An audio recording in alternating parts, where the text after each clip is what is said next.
Good afternoon, class.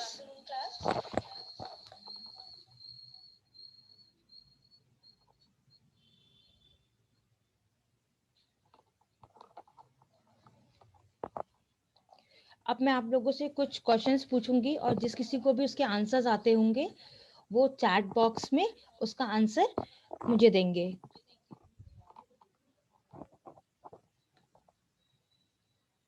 So my first question is, how is the governance system of our country? हमारे देश में शासन प्रणाली कैसी है?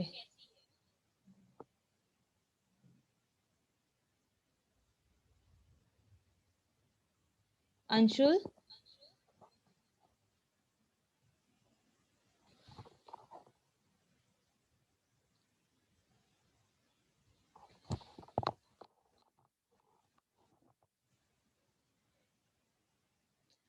हमारे देश में शासन प्रणाली लोकतांत्रिक है. In our country, Yes. government system of government system of our country is democratic. Okay, very good, Anshul. So the next question is, when did the democratic governance system started in the country? हमारे देश में लोकतांत्रिक शासन कब शुरू हुआ था?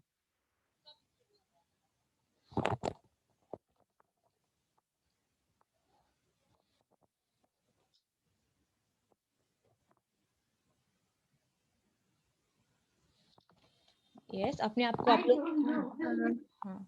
The democratic government system started in our country on 26 January 1950. Okay, very good, Anshul. What are the instructions given to solve problems of people called? लोगों को की समस्याओं को सुलझाने के लिए जो निर्देश दिए जाते हैं उन्हें क्या कहते हैं? ओके. लोगों की समस्याओं को सुलझाने के लिए जो निर्देश दिए जाते हैं उन्हें नीति निर्देशक सिद्धांत कहते हैं, मतलब डायरेक्टिव प्रिंसिपल्स कहते हैं. तो स्टूडेंट्स, आज हम directive principle of state policy के बारे में पढ़ेंगे.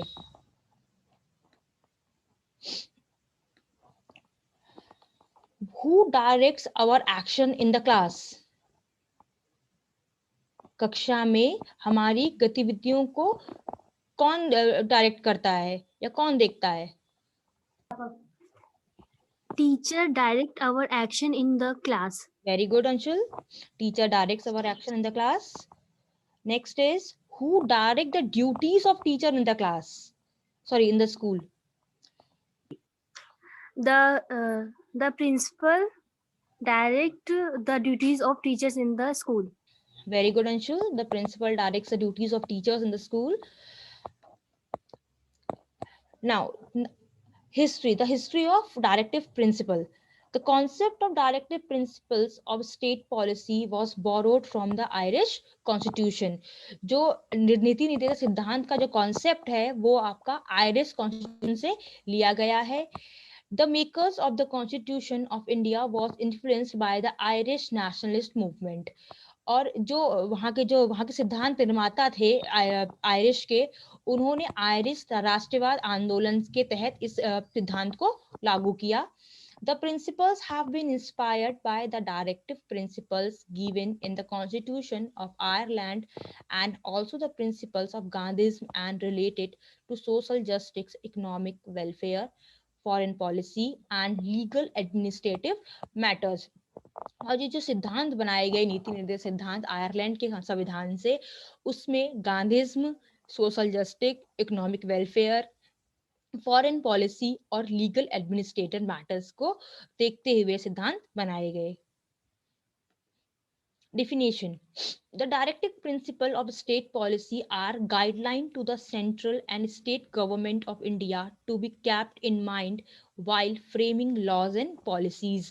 जब ये नीति निर्देशक सिद्धांत बनाए गए तो इसमें राज्य और केंद्र दोनों सरकारों के जो गाइडलाइंस थी उनको मद्देनजर रखते हुए जो इसकी फ्रेमिंग करी गई, तो सभी लॉज एंड पॉलिसीज को देखते हुए इसकी फ्रेमिंग करी गई. These provisions contained in Part 4 of the Constitution. और ये जो सिद्धांत हैं ये संविधान के भाग 4 से लिए गए हैं. India are not enforceable. एक second. India are not enforceable by any court, but the principles laid down there in and considered fundamental in the governments of the country, making it the duty of the state to apply these principles in making laws to establish a just society in the country.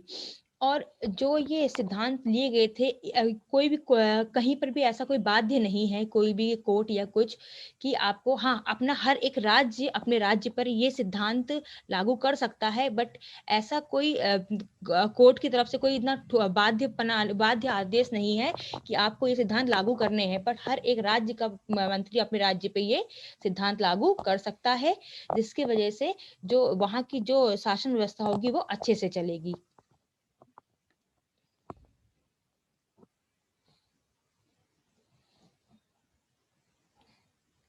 मेरा next question है आप लोगों से, what rights are described in the Constitution? संविधान में कौन से अधिकारों की बात की गई है, या कौन से अधिकारों को उल्लेख किया गया है? Fundamental rights described in the Constitution. बहुत अच्छे answer. Fundamental rights are described in the constitution.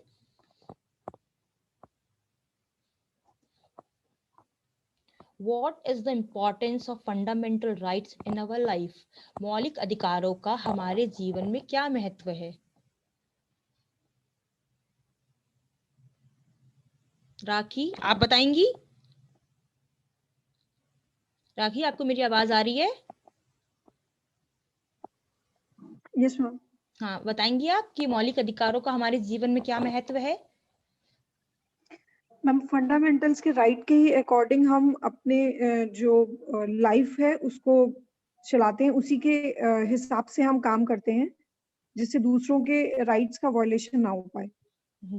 ठीक प्रयास किया आपने, अच्छा प्रयास किया। और कोई? अंशुल, आप बताना चाहेंगी?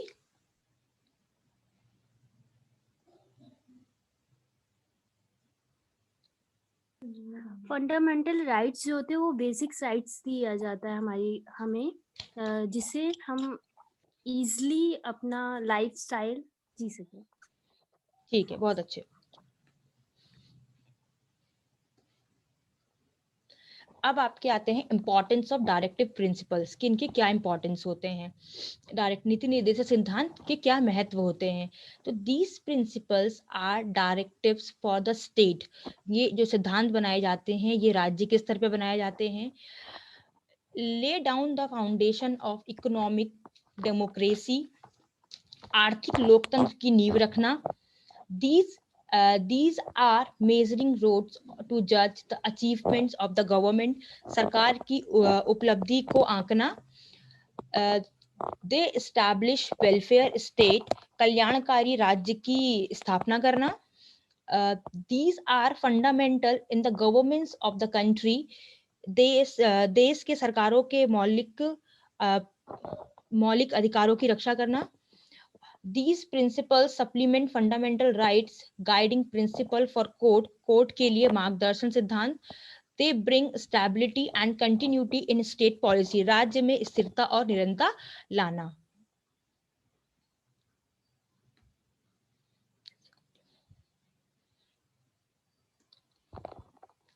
मेरा नेक्स्ट क्वेश्चन है आप लोगों से, Who does the development work in the village? गांव में विकास का कार्य कौन करता है? Gram panchayat work in the village for development. बहुत अच्छे Anshul. How many parts of panchayat is divided? Panchayat divided into 3 parts. Very good. Panchayat is divided into 3 parts. 3 parts. Okay. As panchayat is divided into 3 parts, as same the classification of directive principle of state policy is also divided into 3 parts. उसी प्रकार से जो classification है नीति निर्देशक सिद्धांत को भी 3 भागों में बांटा गया है। पहला भाग उसका है सोशलिस्टिक प्रिंसिपल, जिस तरह आप लोगों को स्लाइड में दिख रहा होगा एक फ्लो चार्ट के माध्यम से मैंने आपको दिखा रही हूँ। पहला सोशलिस्टिक प्रिंसिपल है, दूसरा गांधीयन प्रिंसिपल, तीसरा है लिबरल प्रिंसिपल।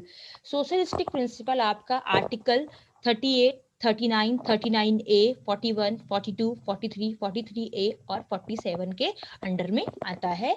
गांधीयन प्रिंसिपल आपका आर्टिकल्स 40, 43, 43B, 46, 47, 48 के अंडर में आता है। लिबरल प्रिंसिपल आपका जो आर्टिकल्स हैं वो 44, 45, 48, 48A, 49, 50, 51 के अंडर में आता है। अब हम एक एक करके थोड़ा थोड़ा इनके बारे में जानेंगे। सोशलिस्टिक प्रिंसिपल क्या होते हैं? तो this part contains a directive for securing the welfare of the people. ये पीपल के वेलफेयर के लिए यूज होता है। इसमें आपके जो इक्वल डिस्ट्रीब्यूशन की बात कही गई है इसमें सोशलिस्टिक प्रिंसिपल्स में, कि सबको समाज में इक्वल अधिकार मिलना चाहिए।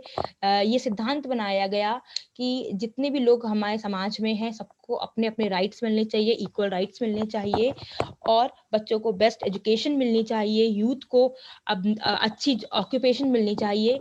ये सब सिद्धांत आपके सोशलिस्टिक प्रिंसिपल्स में रखे गए हैं। गांधीयन प्रिंसिपल में आपके जैसे कि हम बात करते हैं गांधीयन प्रिंसिपल की, तो ऑब्वियस ही बात है कि गांधी वर्ड से पता चलता है कि इसमें बेसिक एजुकेशन की बात की गई है, क्योंकि जो हमारे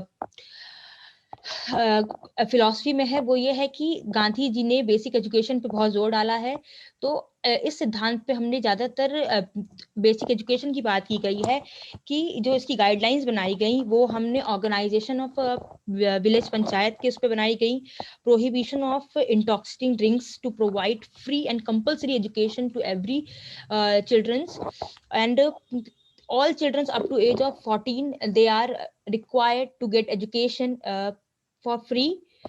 इसमें इस दो एजुकेशंस की बात की गई है कि हर बच्चे को उसकी एजुकेशन मिलनी चाहिए, और जो बच्चे एफर्ट नहीं कर पाते हैं अच्छी फीस या अच्छा स्कूल, तो उनके लिए गवर्नमेंट स्कूल्स अप्लाई खुलवाने चाहिए, और सभी बच्चों को सेम एजुकेशन मिलने चाहिए। ये नहीं होना चाहिए कि ये बच्चा अमीर है ये गरीब है तो उसको अलग से एजुकेशन दी जाए, इसको सबको एक समान एजुकेशन मिलनी चाहिए, तो उसके लिए सिद्धांत बनाया गया है। फिर आपका आता है तीसरा प्रिंसिपल आता है आपका लिबरल प्रिंसिपल्स। इसमें in this action there are guidelines for uniform civil code throughout the country and the legislative to follow in issuing order और मेकिंग लॉस। ये आपका आपके लॉस के लिए बनाया गया है सिद्धांत। इसमें आपके सारे अधिकारों की बात करी गई है।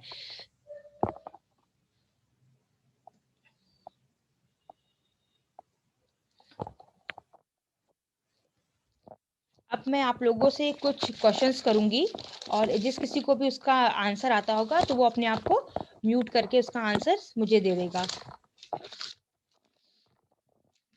What is directive principle?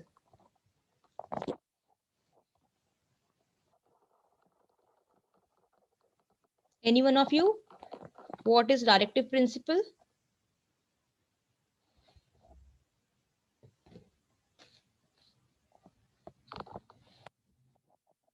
Okay. The principles that were created to improve the condition of economic and political need of people are called directive principles. वह सिद्धांत जो लोगों की आर्थिक और राजनीतिक जरूरतों को पूर्ण करते हैं उन्हें हम नीति निर्देशक सिद्धांत कहते हैं। My next question is from where is the concept of directive principle borrowed from? Where is the concept of directive principle borrowed from? Okay. So the concept. Irish institution. Yes, Ansul. Irish institution. It's Concept Irish. of directive. हाँ. Very good. Thank you. The concept of directive principles are borrowed from Irish Constitution. ये जो इसका जो concept है नीति सिद्धांत का, ये आयरिश कॉन्स्टिट्यूशन से लिया गया है। Name any two importance of directive principle. Name any two importance of directive principle. Anyone? Rakhi, Anshul? Social और इकोनॉमिक कंडीशन क्रिएट करता है। Okay. बस एक ही पता है. Okay. Supplement of fundamental rights and welfare states are the two importance of directive principles. So my next question is, name any two classification of directive principle. Name any two classifications of directive principles. Economic and social statistics. I'm asking, name any two classifications of directive principle. Okay. Socialistic principles and Gandhian principles are the two classifications of directive principles. Okay, student, now note down this summary in your notes copy or either take a screenshot of this.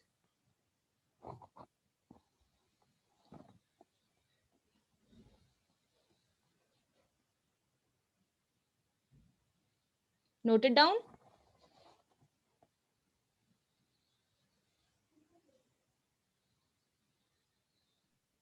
Yes, ma'am. Okay. Okay, now student, this is your home assignment or either homework. First one is write down the importance of directive principle in your note copy. And second one is make a list of directive principles are being followed in your state. पहला वाला आपका है, आपको जो जितनी भी उसके महत्व हैं डायरेक्टिव प्रिंसिपल्स के जो मैंने आप लोगों को पढ़ाए हैं उसको आप लोग अपने नोट्स कॉपी में लिख के लाएंगे. दूसरा आपका है make a list of directive principles are being followed in your state. आपके राज्य में कौन से सिद्धांत फॉलो किए जाते हैं आप उनकी एक सूची बनाएंगे. तो आप लोग इसको अपनी कॉपी में नोट कर लीजिए.